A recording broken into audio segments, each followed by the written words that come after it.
Tippy time. And that is all it's gonna be. Toodles! What is going on, everybody? Welcome to another brand new installment of For the Love of Wrestling. I, of course, am your host, the Renegade of Wrestling, JJ Williams. Happy Wednesday. Hope everyone is doing well today. Get my shot lined up here. Oh, wait, excuse me. We're not supposed to talk about that stuff on the air. But I digress on that one. Again, hope everyone is having a good day today. We got a lot of stuff to talk about. We're going to be covering TNA Xplosion. We're going to be covering NWA Powerrr. And of course, we're going to be covering WWE NXT, the meat and potatoes of our Wednesday show. Yes, we've expanded. We're doing Xplosion while I watch TNA. We're doing NWA Powerrr at least until Hard Times. See if I can get into it. Let's kick things off with TNA Xplosion. And the show kicked off with the Laredo Kid versus Jay Vidal. And this was some good X Division action to start the show, but not near as fast-paced as one would expect from the X Division. But it was fun nonetheless. Laredo Kid got the victory here. I mean, you think about the X Division and you think about guys like AJ Styles, Christopher Daniels, Chris Sabin, Alex Shelley, Petey Williams, Elix Skipper, Low Key. I can go on and on. And I'm not taking anything away from the match. It was fun. It was good. It just didn't have that fast-paced action that we've come to expect from the X Division. And we can't even blame this on the Scott D'Amore termination, as this was filmed prior to that. Hopefully, the X Division won't suffer long term as a result of that. We're just going to have to see how things develop, continuing on the road to no surrender. We then had our Around the Ring segment, hosted by Gia Miller. This time she's with Kevin Knight. And Kevin Knight talks about his love for roller skating, which is something that really came into play for him during the pandemic. You know, it was a way for him to get out, get on the boardwalk, get some exercise in, keep his cardio up when the world was pretty much on lockdown. You know, and he couldn't go and like train in a normal setting. You know, you're roller skating outdoors, so it's not like, you know, everyone was in an enclosed setting just letting germs linger and fester. But it definitely was a really interesting segment. I still have to say the Ace Austin one that kicked this off a couple weeks ago is still my favorite. But I will say the Kevin Knight one was better than the Jody Threat one last week, just in a personal opinion. Any of you guys that saw TNA Xplosion and have been keeping up with these segments, let me know what you think. Are you guys enjoying the Around the Ring segments? Let me know. Main event for Xplosion was Jake Something versus Shera, and Gia Miller took a page out of the Big E Langston playbook, called this match Big Meaty Men Slapping Meat a couple of different times on commentary. I've used that expression around the house here and just been given a look like, what the heck are you talking about, bro? When I've said it, this was an example of that right here. Jake Something and Shera, both men just beating the crap out of each other. Jake Something was able to pick up the victory here. This was our Xplosion main event. Pretty cut and dry episode of Xplosion. Again, they had a flashback match segment during here where they showed pieces of an old TNA match. And as fun as that is, I wish they would scrap that for another match. It's just a personal thing. It's like if I want to watch the classic stuff, I'll watch the classic stuff, whether it's on TNA Plus or on the YouTube channel, because a lot of the classic pay-per-views are available in their entirety on the TNA YouTube channel.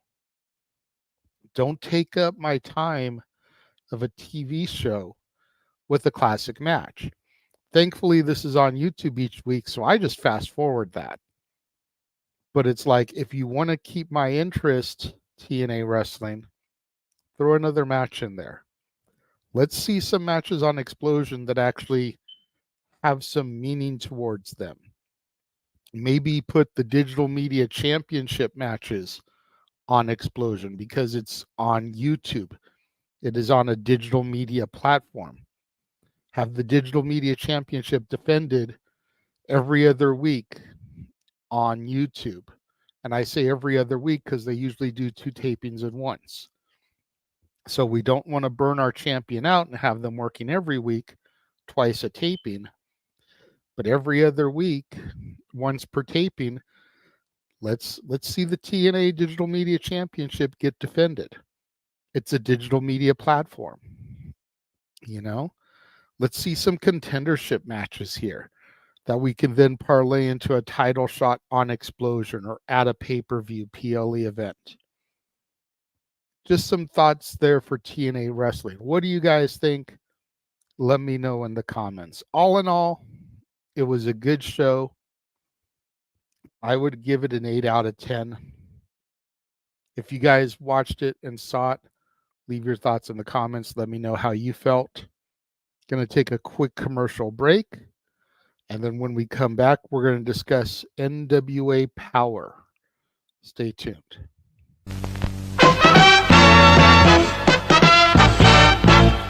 And now, preview time. So let's take a look at what's coming your way.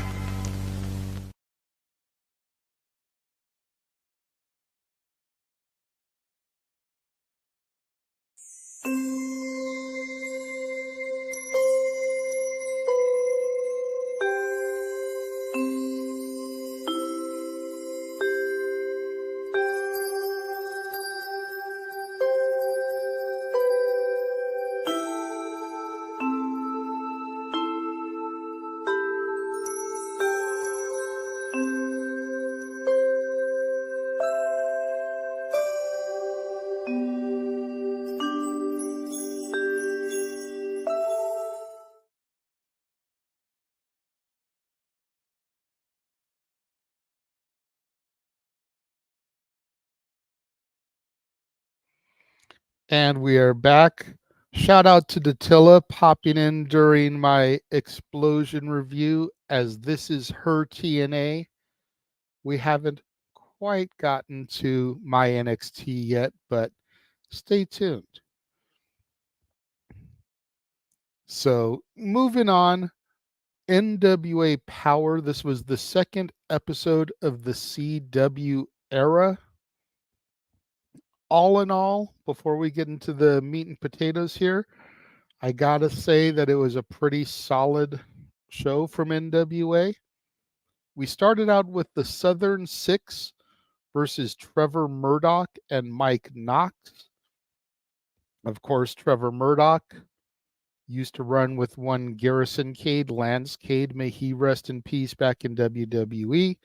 Mike Knox was part of WWECW. Kelly was his on-screen girlfriend for a while. Massive heel, as he was trying to continually cover her up during her exhibitionist phase. The Southern Six was being represented by Alex Taylor and Kerry Morton, son of the legendary Rock and Roll Express member Ricky Morton. And the Southern Six were just getting destroyed for the majority of the match here. I wouldn't call it a complete and utter squash match, but when you looked at the two teams, you pretty much knew that the Southern Six were just going to be fodder for the bigger Murdoch and Knox. Ricky Morton did cause some ringside shenanigans, which allowed the match to get thrown out. So there was no clear-cut winner here. We'll have to see how this storyline progresses. If we get some kind of resolution at Hard Times. Still trying to figure out all the details on Hard Times. And if anybody out there can help a guy out, I would appreciate it. It says that it's going to be filmed for CW. I believe the date is March 2nd, the day before AEW Revolution. But what I'm trying to find out is it going to be live that night on the CW, kind of like a pay-per-view would be? And anybody that has the CW app gets to see it? Or is it going to be filmed and shown on the CW app at a later date? That's the part that's very confusing, because I'm hearing multiple reports from multiple people, and none of them are the NWA brass. So if anybody has some definitive clarification, I would greatly appreciate it. After the Southern Six versus Murdoch and Knox, we went backstage with May Valentine, who's talking with Kratos and Odinson, aka the Immortals. And they're talking about their upcoming match against the team called the Slime Balls. And they basically say that it doesn't matter who stands across the ring from them, whether it's the Slime Balls, whether it's any other team in the National Wrestling Alliance. They are about to enter the belly of the beast. And there's a difference between playing wrestler and being a wrestler. Now, the little bit of experience and exposure I've had to the NWA prior to the CW show, I've really enjoyed Odison's work. I think he's a beast.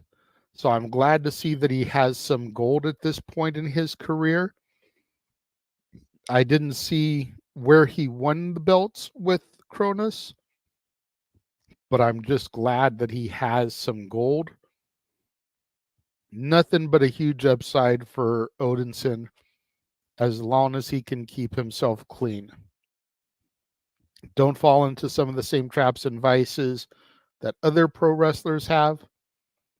And I can see big things, and stay injury free. Don't come down with some career threatening injury. We then had a match that was to unify the National Wrestling Alliance Television Championship and the National Wrestling Alliance Women's Television Championship, as Big Strong Mims defended his title against Max the Impaler's title. And there must be a winner in this contest. This was a hard-fought match by both individuals, as both of them attempted to become the first ever unified National Wrestling Alliance Television Champion. In the end, Max the Impaler picked up the victory here, creating more history for Max the Impaler. I want to congratulate them on their victory. Trying to use the proper pronouns here. From what I did research, Max the Impaler identifies as a they, them, as a non-binary performer. So I'm trying to do my due diligence and refer to them as the pronouns that they prefer. All in all, though, like I said, a great match, very hard hitting. You know, Big Strong Mims really brought it to Max. Max didn't back down, and Max was able to overcome, like I said, creating some history. So cheers to Max the Impaler. We then had the Slime Balls versus the Immortals, and this was more or less a squash match, as the Slime Balls just got decimated by Cronus and Odinson. Main event was Thrillbilly Silas, one portion of the Southern Six, defending his championship, and forgive me for not taking notice to which title he held. The NWA, I think, is the only company that's got more championships than AEW.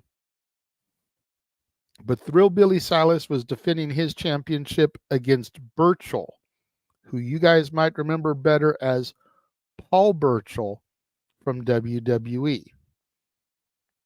The guy that did the pirate gimmick for a little while, the guy that was starting to do the incest gimmick with his sister, Katie Lee Burchill.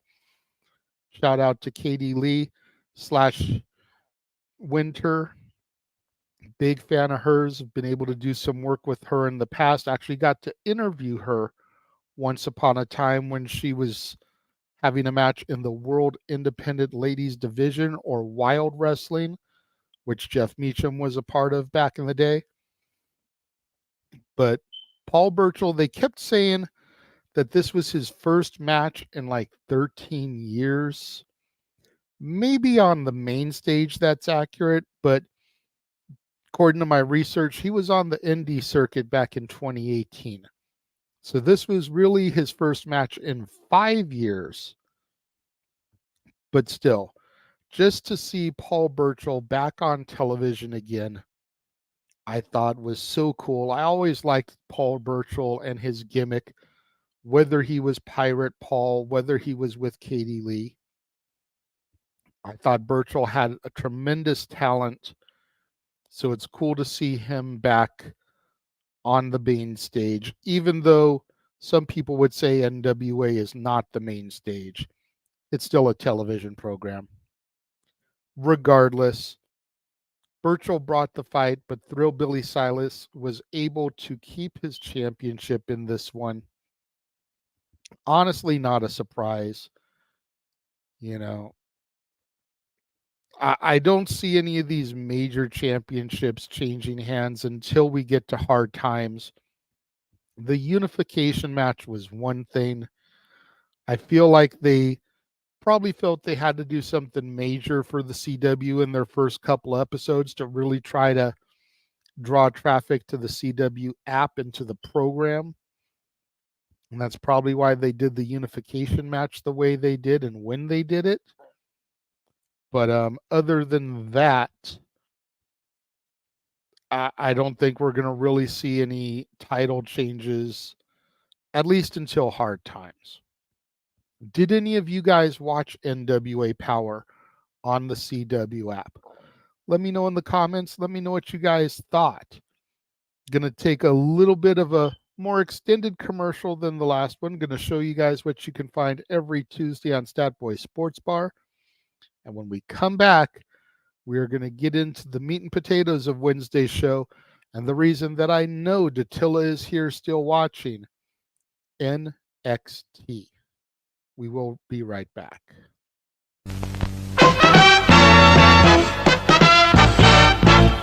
And now, preview time. So let's take a look at what's coming your way.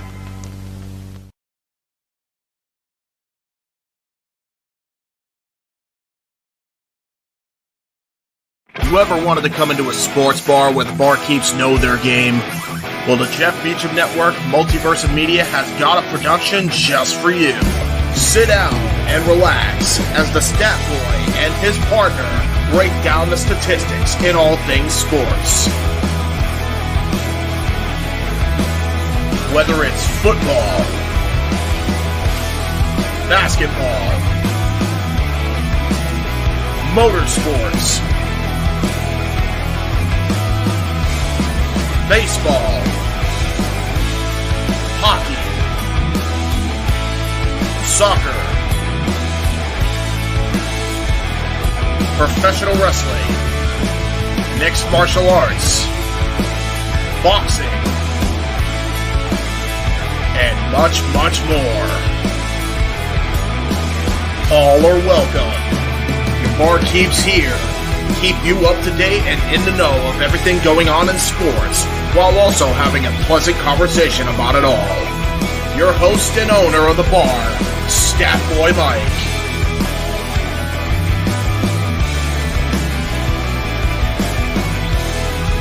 His partner in crime, Dory Lou. And a host of other guests coming in. The food's hot, the seats are warm, the drinks are ice cold, and the sports talk is plentiful. Constant EA Team Studios presents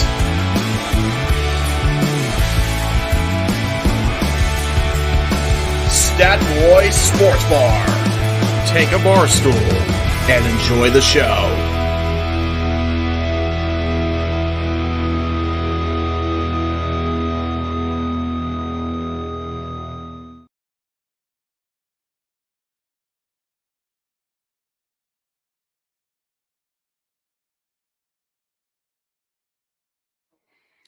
And we are back. Make sure you check out Stat Boy Sports Bar every Tuesday, 3 o'clock Pacific, 6 o'clock Eastern, right here on the Casa D18 Studios channel and the Jeff Meacham Network. It is now time for our main event topic of the evening.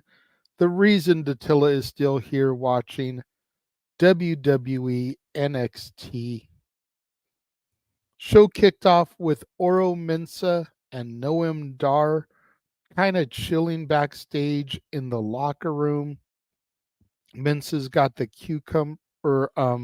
Noam Dar's got the cucumbers over his eyes. It's kind of relaxing. And they say that Von Wagner and Mr. Stone, the match against them this evening is going to be easy money. Von Wagner and Stone sneak into the locker room, attack them. The brawl carries out into the ring. Match is on the way, and it's a tag match between Oro Mensah and Noam Dar representing the Metaphor, and Von Wagner and Mr. Stone. Mr. Stone, of course, not a full-time competitor in NXT. He is a manager, but this has all been set up so that he can be presented as a hero to his kids, which is awesome. This was a solid, fun match all the way up until the end. Von Wagner and Mr. Stone really dominated this match for a good majority of it, and I thought they were finally going to get to vanquish the Metaphor and get their victory here. But Oro Mensah delivers a chop block to Von and allows Noam Dar to get the victory here. And it was just such a deflating moment to start off my NXT last night. Thankfully, things got better from there, but we just need to do something with Noam Dar and the Metaphor because they cannot keep winning like this. Don't get me wrong. I understand the philosophy. I understand their heels. I understand heels are going to cheat to win.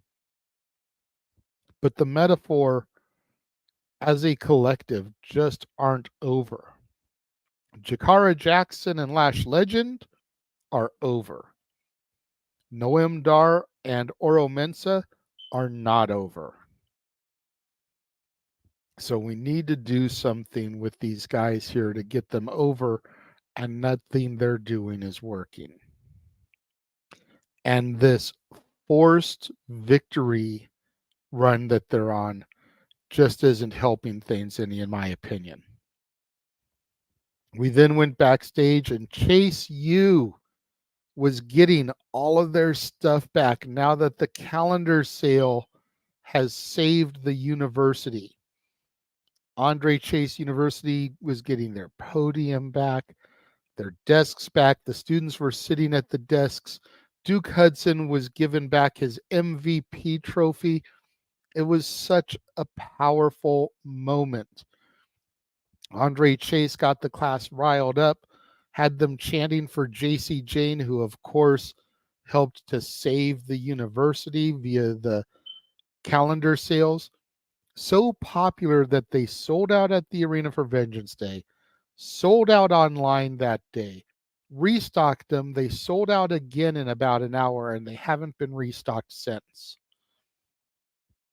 The calendar has been fire, and I hope it gets restocked at a time when I actually have money to pay for it.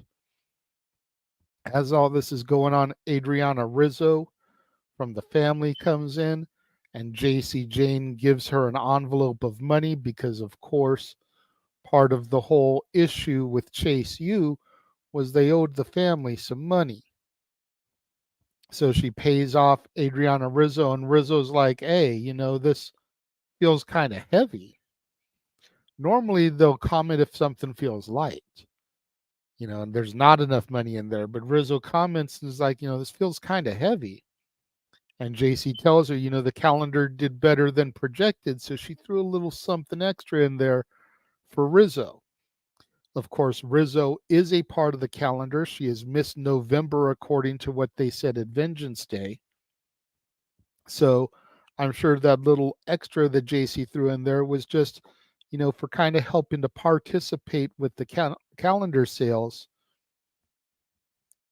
And then JC tells Rizzo that, she understands and she knows that the family have a big match tonight, but, maybe they can give Duke and Andre Chase a look coming after their match against Braun and Corbin.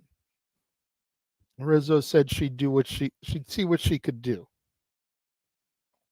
We then had our next match, and it was a Gallus gauntlet match as Ridge Holland tried to run the gauntlet for Gallus.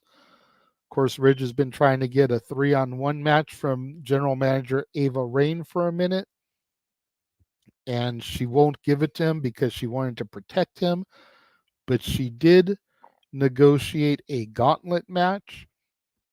Wolfgang starts off the gauntlet for Gallus here, and the two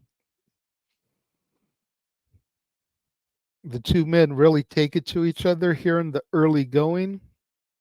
For this match, we get restaurant quality picture-in-picture, as it is a gauntlet match, so you don't want to lose any of the action. And during the commercial, Ridge Holland hits the Northern Grit to put away Wolfgang. This brings in Mark Coffey as the next combatant. The two of them go at it for a little bit. Ridge hits the Northern Grit on Mark Coffey, but Joe Coffey gets involved and ends up getting everybody disqualified. They then try to triple team Ridge, but he's able to get the upper hand. Not sure where this is going to develop from here, but I'm sure whatever it is will be something at Roadblock. Whether he ends up eventually getting his 3-on-1 match, or whether he has to go through the Gallus lineup between now and then, as there are 3 weeks between now and Roadblock. There's the 20th episode, that can be Wolfgang. The 27th episode, that could be Mark Coffey. And the 5th episode, which would be Roadblock March 5th, could be Joe Coffey. And he could finally be done with Gallus at Roadblock. Something to think about, probably the way I would book it. We'll see how WWE does it from here. Backstage, excuse me.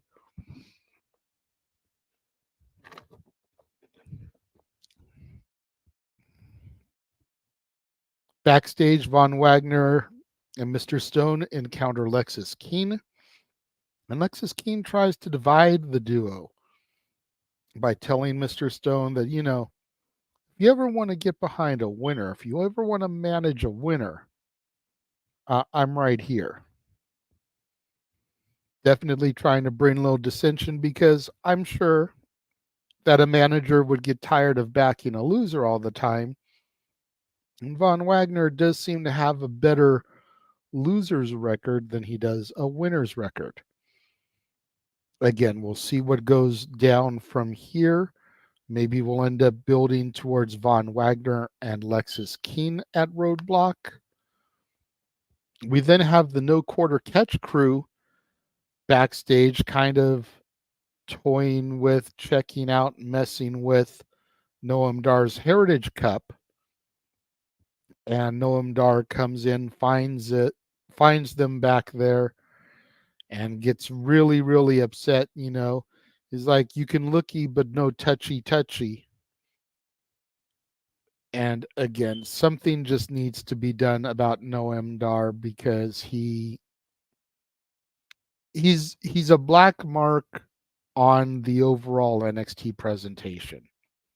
Out of everybody on that show, whether they're a babyface or a heel, whether I'm a fan of theirs or not a fan of theirs. I can take or leave everybody on the show. Noam Dar, though, it's just something about him that rubs me the wrong way. And again, some people may say that he's doing his job as a heel if he makes me feel that way. But he just needs to lose the Heritage Cup and go away for a while. We then have Lola Vice versus Tatum Paxley. And this was a phenomenal match between the two women. Lyra Valkyria came out ringside during the match and actually appeared to be supporting Tatum Paxley, but it wasn't enough. Lola Vice got the victory here, kept her momentum going. I'm sure she's going to try and build towards another championship opportunity against Lyra Valkyria. Backstage, we have Luca Crustofino, who was part of the men's breakout tournament, and Tony D'Angelo backstage. And Luca's talking about how, Tony D was kind of roped into this situation with no say, and Luca Crustofino is doing this lawyer type of gimmick. We'll see if he gets brought into the family to be the legal representation for the family here. When Luca leaves, Stax and Rizzo come in. Rizzo, of course, has got a match coming up against Jada Parker off of the heels of what happened at Vengeance Day. And then Tony D and Stax are going to be defending their tag titles later on in the night. Rizzo tells the boys to stay put. It was part of the deal that was made last week with Ava. Ava told Jada Parker that OTM couldn't be ringside because the D'Angelo family were going to be getting ready for their tag title match. And it's just got to be girl on girl. So Rizzo tried to respect that rule laid down by Ava and told the boys to stay back there. She's going to go out there and handle it by herself. We then get Lyra and Tatum backstage. And Tatum is just kind of laid out on top of one of those rolling production carts after her matchup against Lola. And Shotzi comes in. And Shotzi's basically trying to puff her chest out to Lyra, saying that she deserves a title shot. And Lyra gives it to her. She says that next week on NXT, we're going to get a title match between Shotzi and Lyra Valkyria.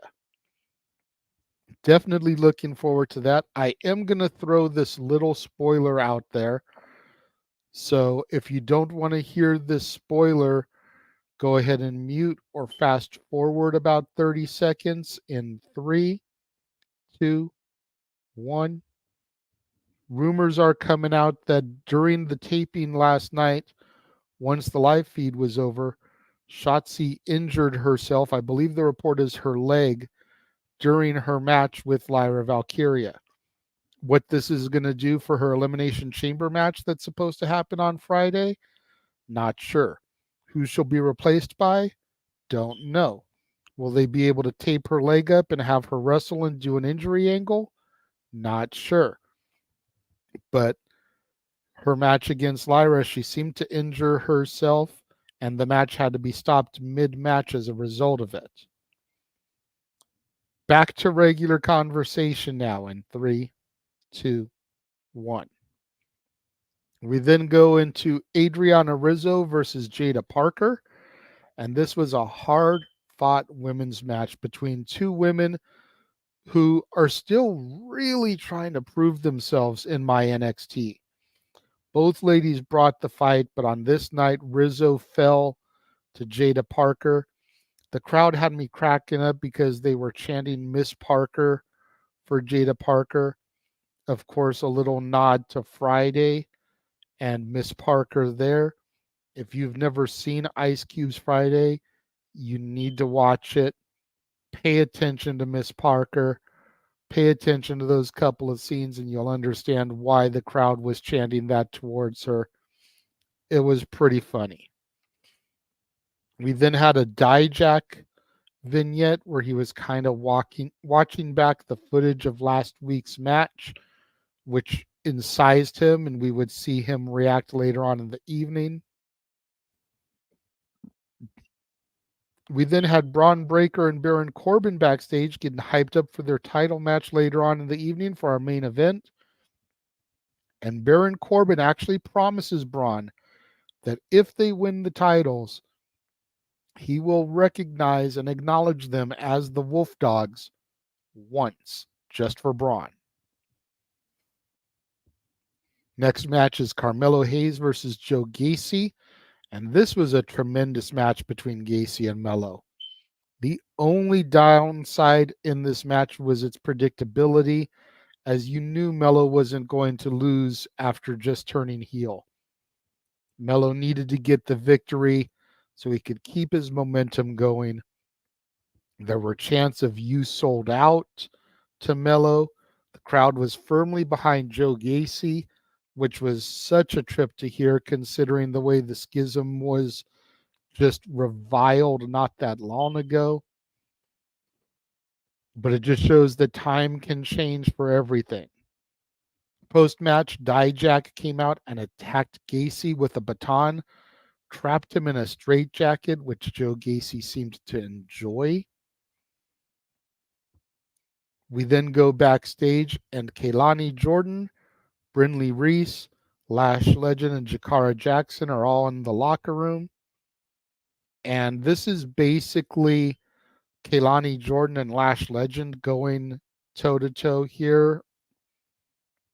I'm going to probably get a match between the two of them in the coming weeks. We then get another backstage segment, this time a different portion of the women's locker room, and Roxanne Perez comes in, and Roxanne is just ripping about Lola Vice messing up her opportunity for the title, about how Shotzi just gets to walk right in here and get a title shot, and she never lost her title in the first place. And Ren Sinclair tries to get involved, and Roxy just slaps the taste out of Ren's mouth.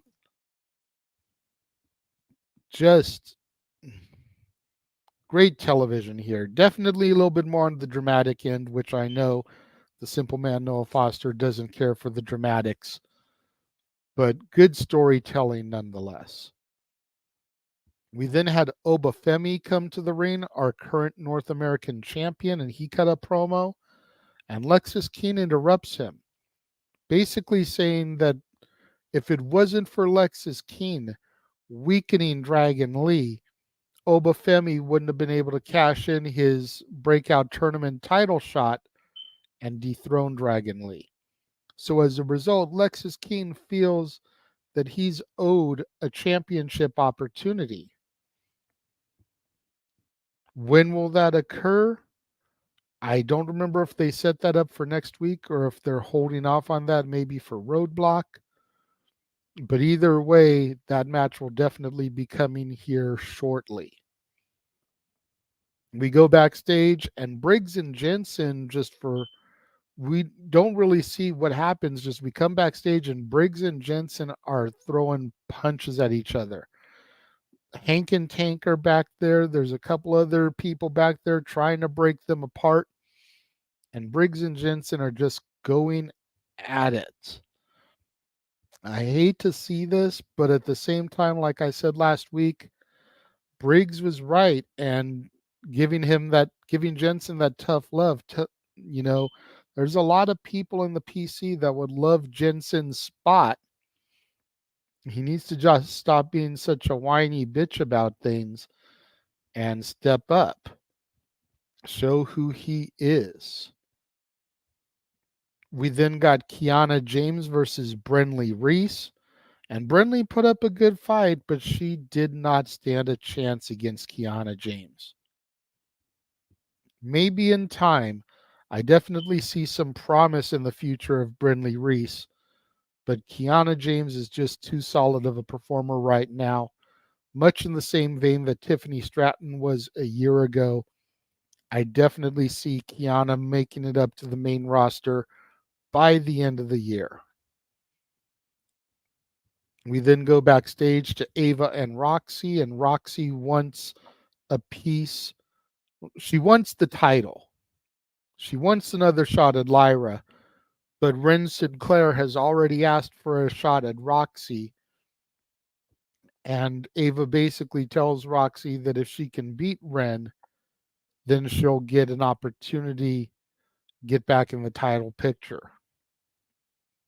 We then come backstage and we see Idris Anofi and Malik Blade.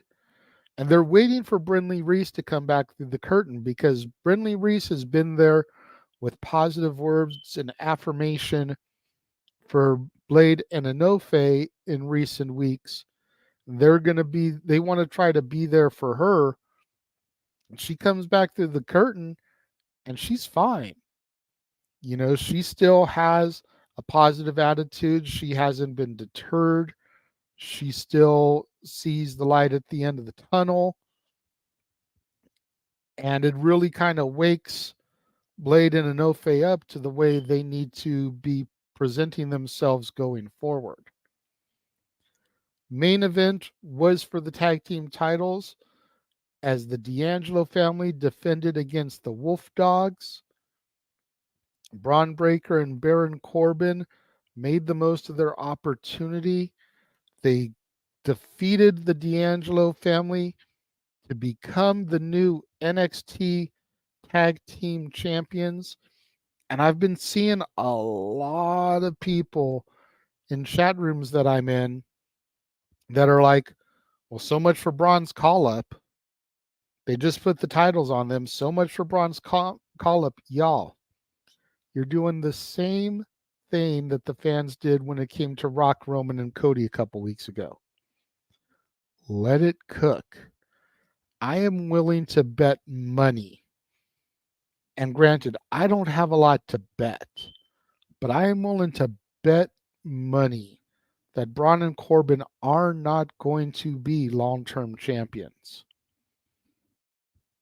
Braun is on the way to the main roster. He has contract offers from both Raw and SmackDown. Braun is going to either double dip for a while and do whichever brand he chooses in NXT, or he's going to wait. They'll lose the tag titles, possibly at Roadblock.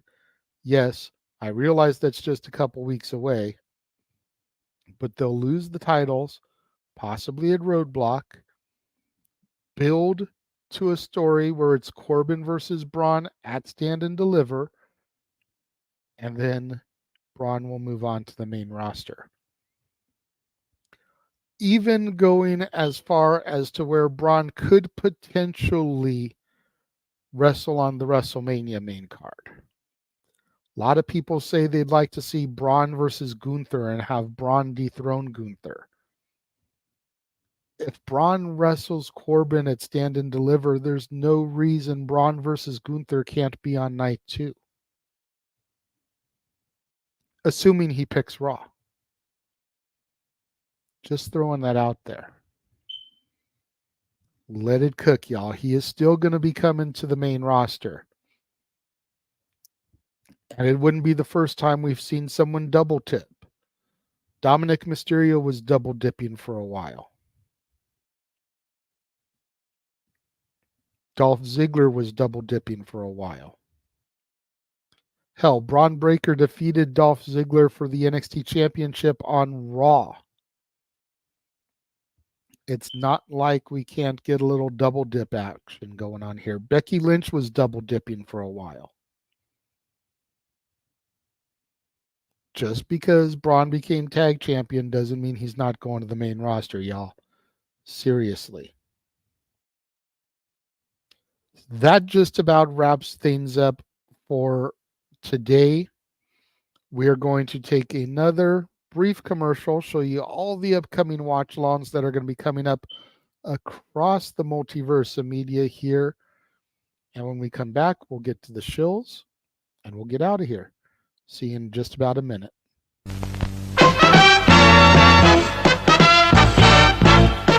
And now, preview time. So let's take a look at what's coming your way.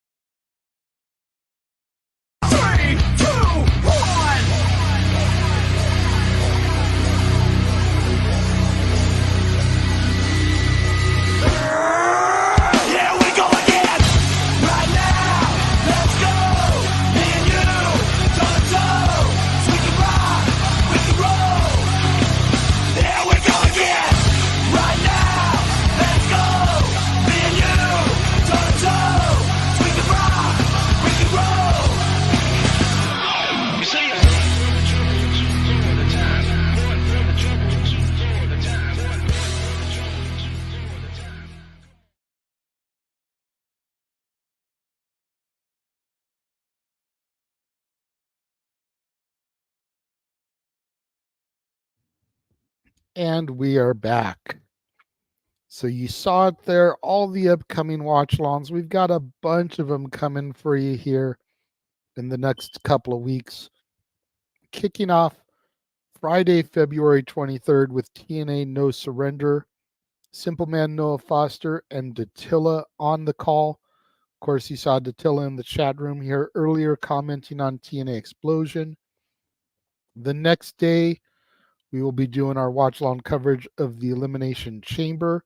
Coverage kicking off at 9 a.m. Pacific, noon Eastern. Yes, the show will have been over and done by then, but considering our living situations, we're not going to wake anybody up any earlier than that. So that is what time we will be covering all the action. Of course, AEW Revolution is Sunday, March 3rd. That'll be Steen's final match with the Simple Man Noah Foster and James Hebert on the call. Still trying to find out all the information as far as NWA Hard Times, as far as if it'll be live on the CW on March 2nd, as if it was a streaming event on the Peacock app or a pay-per-view, or if it's being filmed and will be aired at a later date. If it is live, we will be covering that. Simple Man Noah Foster and Mr. Reliable Walter Cruz on the call for that one.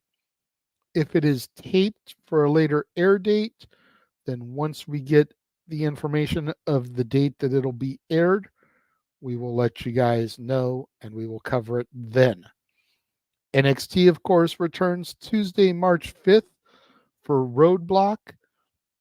And we need to get Dattila over at Rangers of Wrestling up to 1,000 subscribers. If she gets to 1,000 subscribers, then she will cover the AEW, the NXT TV specials and watch-alongs. She is currently at 982 subscribers. She needs 18 more subscribers to make it happen. Let's make it happen, y'all, for real.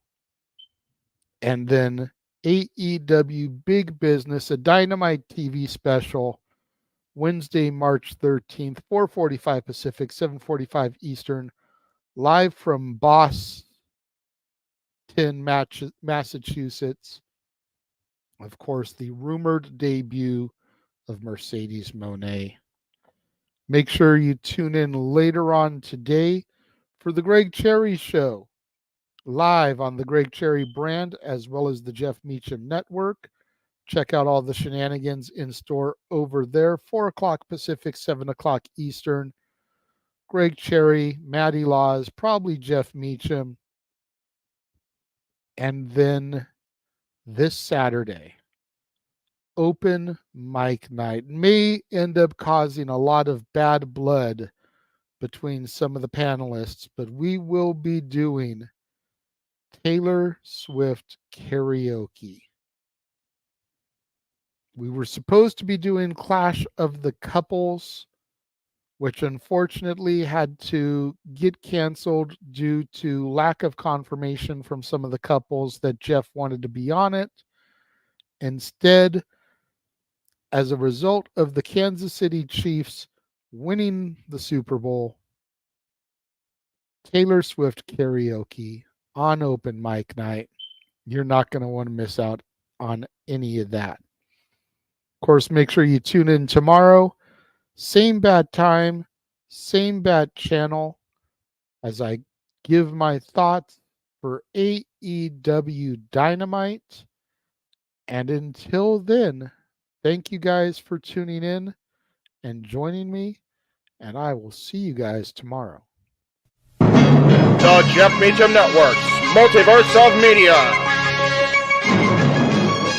For over 15 years, the recognized symbol of excellence and the standard bearer in coverage of sports and entertainment. Thank you, JJ. Appreciate you.